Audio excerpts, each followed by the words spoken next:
नमस्कार, बहुत बहुत स्वागत है आप सभी का एमपी न्यूज में। मध्य प्रदेश के सियासी खेमे में इन दिनों आने वाले 2023 के विधानसभा चुनावों की हलचल देखी जा रही है। मुख्यमंत्री वहीं अब मध्य प्रदेश के सीएम शिवराज जो हैं वो अपने दिल्ली के दौरे पर हैं और जिसको लेकर विपक्षी पार्टी ने अपने कयास लगाना शुरू कर दिए हैं। और इस विषय पर बात करने के लिए आज हमारे साथ जुड़े हैं कांग्रेस से प्रवक्ता अमिनल सूरी जी और बीजेपी से प्रवक्ता उमेश शर्मा जी। सबसे पहले हम बात करेंगे कांग्रेस से अमिनल जी से। नमस्कार सर, बहुत बहुत स्वागत है आपका एमपी न्यूज में।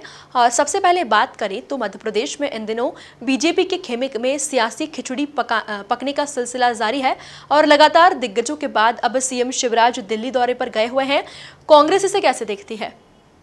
देखिए, अभी कल ही एनसीआरबी का डाटा जारी हुआ जिसमें मध्य प्रदेश में बच्चियों और महिलाओं के अत्याचार को लेकर मध्य प्रदेश को पूरे देश में नंबर 1 करार दिया गया। बच्चियों पे, आदिवासी महिलाओं पे, आदिवासियों पे और दलितों में जो सर्वाधिक अत्याचार अगर किसी प्रदेश में होते हैं तो देश के अंदर वो मध्य प्रदेश है।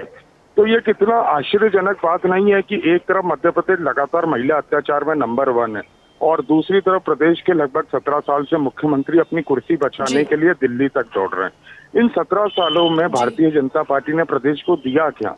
भ्रष्टाचार में नंबर 1, महिला अत्याचार में नंबर 1, दलित अत्याचार में नंबर 1, आदिवासी अत्याचार में नंबर 1, कुपोषण में नंबर 1। तो इनका तो कहीं ध्यान है ही नहीं। सिर्फ कुर्सी बचाओ, पैसे कमाओ और अपने घर भरो, जनता भूखमरी से त्रस्त रहे।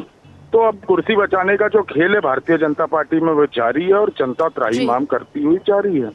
जी हाँ, क्या लगता है आपको मध्य प्रदेश की सियासत में कुछ बड़ा होने जा रहा है और क्या बीजेपी में असंतोष की लहर है? बीजेपी में निश्चित तौर पर असंतोष है। भारतीय जनता पार्टी अभी अनेकों खेमों में बटी हुई है। एक शिवराज खेमा, एक सिंधिया खेमा, एक बीमार खेमा और एक नाराज खेमा। तो इसमें खेमों में बंटने के बाद में मुख्यमंत्री पद के भी उतने ही दावेदार हैं। हर खेमे से एक एक दावेदार है। शिवराज खेमे से शिवराज सिंह चौहान, ज्योतिरादित्य सिंधिया खेमे से खुद स्वयं ज्योतिरादित्य सिंधिया जी, नाराज खेमे से नरोत्तम मिश्रा जी और बीमार खेमे से कैलाश विजयवर्गीय जी। तो सब अपनी अपनी रोटियां सेकने में इस समय लगे हुए हैं कि कैसे भी मुख्यमंत्री बन जाएं, प्रदेश की जनता को लूटे और अपना घर भरें। जी, बहुत बहुत धन्यवाद सर हमसे जुड़ने के लिए। अब हम बात करेंगे बीजेपी से उमेश जी से। नमस्कार सर, बहुत बहुत स्वागत है आपका एमपी न्यूज़ में। और सबसे पहले बात करें तो दिग्गजों के बीच लगातार हुई मुलाकात के बाद अब सीएम शिवराज अपने दिल्ली दौरे पर हैं। उनके दिल्ली दौरे के पीछे क्या कुछ वजह मानी जाए? मध्य प्रदेश जैसे बड़े राज्य के मुख्यमंत्री हैं और स्वाभाविक रूप से उनके दिल्ली के दौरे होते रहते हैं। जी। और इस बार जो उनका दौरा है उसमें आधिकारिक रूप से राष्ट्रपति द्रौपदी मुर्मू जी से उनकी भेंट का कार्यक्रम है और राष्ट्रपति बनने के बाद महीने से ये पहली उनकी आधिकारिक मुलाकात है। और राज्य के मुखिया, राज्य के अभिभावक होने के नाते अपने भारतीय जनता पार्टी के राष्ट्रीय अध्यक्ष से स्वाभाविक रूप से इस तरह के सामान्य और शिष्टाचार की भेंट मुख्यमंत्री की होती रहती है। और मुख्यमंत्री जी की भी ये सामान्य भेंट है, शिष्टाचार की भेंट है। और राज्य के बारे में जितने भी अपडेट्स होते हैं मुख्यमंत्री जी अपने राष्ट्रीय अध्यक्ष जी और वरिष्ठ नेतृत्व को समय समय पर उससे अवगत कराते हैं और उसी के निमित्त इस यात्रा को भी देखा जाना चाहिए।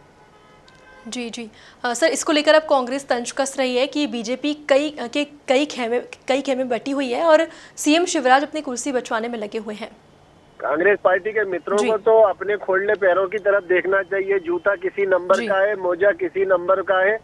एक जूते के अंदर 8 नंबर का मोजा फंसा है, दूसरे पैर के अंदर 9 नंबर का जूता फंसा हुआ है। पूरी कांग्रेस पार्टी की जूते में दाल बटी हुई है। दिग्विजय सिंह जी और कमलनाथ एक दूसरे को फूटी आग में पा रहे हैं।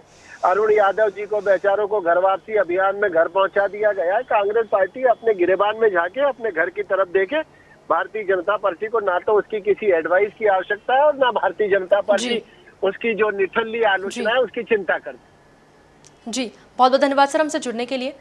तो देखा आपने, जहां सीएम शिवराज के दिल्ली दौरे को लेकर तरह तरह के कयास लगाए जा रहे हैं और बीजेपी में असंतोष जैसी बातें भी निकलकर सामने आ रही है। फिलहाल देखना होगा कि सीएम शिवराज का यह दिल्ली दौरा आगे क्या कुछ सियासत में नया लेकर आता है। फिलहाल अभी के लिए इतना ही और भी खबरों के लिए देखते रहिए एमपी न्यूज़।